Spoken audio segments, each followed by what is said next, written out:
আজকে আমার বাবু আয়োজন করবে এগুলো ওর হাতের ওর খুব শখের। তো ও হচ্ছে কোরিয়ান স্পাইসি ফ্রাইড চিকেন খাবে। তো সেজন্য আজকে আমি এগুলো শুরু করে দিচ্ছি। আসসালামু বন্ধুরা, কেমন আছেন আপনারা? আলহামদুলিল্লাহ আমি ভালো আছি, আশা করবো আপনারাও ভালো আছেন। তো আমি এখানে মূল আয়োজনে চলে আসলাম। আমি কিন্তু টুকটাক কিছু করে দিচ্ছি, টুকিটাকিগুলো, আর বাকিটা কিন্তু বাবুটা করবে, ছেলেটা করবে আমার। 100 গ্রাম দুধ নিয়ে নিয়েছি, এখানে দিয়ে দিলাম হাফ চামচ হলুদ গুঁড়ো, হলুদ কম দিব। 2 চামচের মতো মরিচ গুঁড়ো দিয়েছি আদা বাটা, দিয়েছি রসুন বাটা, দিয়েছি ধনে গুঁড়ো, জিরে গুঁড়ো, সব কিছু 1 চামচ করে। আর দিয়ে দিলাম এখানে ব্ল্যাক পেপার, গরম মশলা গুঁড়ো, দিয়ে দিলাম green chili sauce, red chili sauce, এই যে আদা বাটা রসুন বাটাটা আবার বাড়িয়ে দিলাম। এগুলো একটু মশলা বাড়িয়ে দিতে হবে। আর বাচ্চাটা তো আমার খুবই ঝাল খায়, আপনারা সবাই জানেন। আমি যাই রান্না করি একটু ঝাল বেশি রান্না করি, কিন্তু আপনারা নিজেদের মতো করে ঝাল দিবেন। কিন্তু ঝালটা সবসময় যার যার পরিবার অনুযায়ী দিবেন। ঝালটা আসলে কেউ বেশি খায়, কেউ কম খায়। যাই হোক, এখানে কিন্তু মশলাটা আমার মাখানো হয়ে গেছে, কিন্তু দেখেন আবার কিন্তু বলছে সে আরেক চামচ ঝাল দেওয়ার জন্য। দিলাম আরেক চামচ মরিচ গুঁড়ো, দিয়ে দিলাম এখানে 2 চামচের মতো চিলি ফ্লেক্স গুঁড়ো করে। তো চিলি ফ্লেক্সটাও কিন্তু আমার বাবুর ইচ্ছে মতোই দিলাম। ও বলতেছে বেশি করে ঝাল দেওয়ার জন্য, বলতেছে মা ঝাল ঝাল খাবো, স্পাইসি খাবো। ঠিক আছে, স্পাইসি খাবে যখন, তাহলে তার আশাটা পূরণ করতে হয়, তো সেজন্য দিয়ে দিলাম। এখন আমি মশলাগুলো দিয়ে এটাকে ম্যারিনেট করে রাখবো প্রায় 20 মিনিটের মতো। বেশিক্ষণ রাখার মতো সময় নেই, যেহেতু বাবু নিজেই রান্না করবে। আর আমি যখন রান্না করি তখন সেক্ষেত্রে আমি বাইরে চলে গেলে, কাজ করতে গেলে ম্যারিনেট করে রেখে যাই, তারপর আমি এসে রান্নাটা করি। মশলাটা ভালো করে মেখে মেখে দিবেন হাতে দিয়ে, একদম প্রতিটা মাংস যেন খুব ভালো করে মিশে যায়।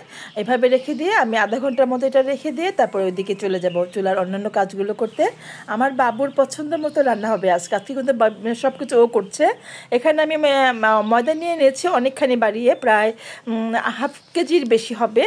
দিয়ে দিলাম ধনে গুঁড়ো, জিরে গুঁড়ো, মরিচ গুঁড়ো, তারপর টেস্টিং সল্ট, তারপর এখানে আমি কর্নফ্লেক্সও দিব। দিয়ে দিলাম একটু বিট নুন আর গরম মশলা, ব্ল্যাক পেপার। এগুলো সব কিছু দিলে না এটার যে স্পাইসি একটা ফ্লেভার সুন্দর হয়, ফ্লেভারটাও সুন্দর আসে, স্ট্রং ফ্লেভার আসে সব মশলার, খুব ভালো লাগে। এটা মুখে দিলে মুচমুচে হয়। তো এটা ভালো করে মেখে নিচ্ছি। ভালো করে মাখিয়ে নেবেন, বেশি করে নেবেন। এটা কিন্তু ইচ্ছে করলে আপনি পরে আবার এটা চেলে যেগুলো লাম্পসের মতো থাকবে সেটা ফেলে দিয়ে আবার এই ময়দাটা রেখে দিতে পারবেন। এটা একটা এয়ারটাইট বয়মে করে রেখে দিবেন। এটা কিন্তু আমার বাবুটা করে নিল, দেখেন। এখন আমি ডিমটা ফেটে নিচ্ছি।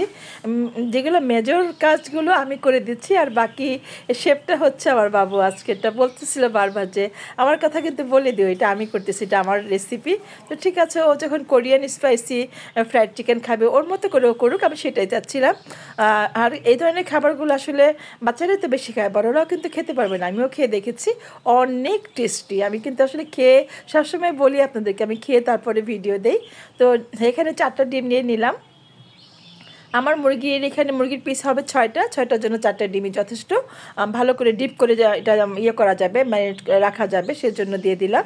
আর দেখেন মাংসটা এখন আমি একটা সাধারণ ময়দার মধ্যে একটুখানি কোট করে দিয়ে তারপর আমি ডিমে দিব। ডাবল করে দিতে পারেন, আপনার ইচ্ছা। আমি এটা কিন্তু ডিমে না দিয়ে পানিতেও দিলেও দিতে পারেন। আপনারা যদি মনে করেন যে পানিতে দিবেন সেটাও দিতে পারেন, কিন্তু আমার বাবুর ইচ্ছে সে ডিমের মধ্যে করে খাবে, সেজন্য আমি ডিমের মধ্যে করে দিলাম। দেখেন এইভাবে করে দিয়ে যে আপনারা ঝাঁকে দিয়ে আটাটা ফেলে দিবেন, এক্সট্রা যে ময়দাটা থাকে সেটা ফেলে দিবেন গা থেকে। তাহলে আর তেলটা নষ্ট হবে না, আর ভাজাটাও সুন্দর হবে। আমি ডাবল করে দিচ্ছি, ওর ইচ্ছে অনুযায়ী আমি দিচ্ছি। কিন্তু আজকে আমার নিজের জন্য হলে আমি একটা লেয়ার দিতাম, কিন্তু ও ডাবল করে খাবে, সেজন্য ডাবল করে দিলাম। দেখেন কি কতটা সুন্দর হয়েছে। আর ডিমের যেটা হয় না, ডিম দিয়ে করলে সেটার কিন্তু অন্যরকম একটা টেস্ট পাওয়া যায়, ভীষণ সুন্দর একটা টেস্ট পাওয়া যায়। আমি বহুবার করেছি পানি দিয়েও করতে পারেন, দুধ দিয়েও করতে পারেন, কিন্তু ডিমেরটা অন্যরকম মজা হয়। ডিম দিয়ে করে খেয়ে দেখবেন, যারা পানি দিয়ে করেন সবসময় তারা ডিম দিয়ে করে এবার চেষ্টা করবেন। ডিমেরটা অনেক টেস্টি হয়। আমি আসলে বোঝাতে পারবো না, খেয়ে তারপরে বলবেন আমি ঠিক বলেছি কিনা। ছোট্ট করে একটু কমেন্ট করে বলবেন যে আমার রেসিপিটা কেমন ছিল। যদি ভালো লাগে প্লিজ একটু সাবস্ক্রাইব করে দিবেন, পাশে থাকা বেল আইকনটি প্রেস করে দিবেন, যাতে যখনই আমি নতুন কোনো ভিডিও আপলোড করব সেটা নোটিফিকেশন আপনার কাছে পৌঁছে যাবে। আপনাদের সহযোগিতা, আপনাদের ভালোবাসাতে এই পর্যন্ত এসেছি।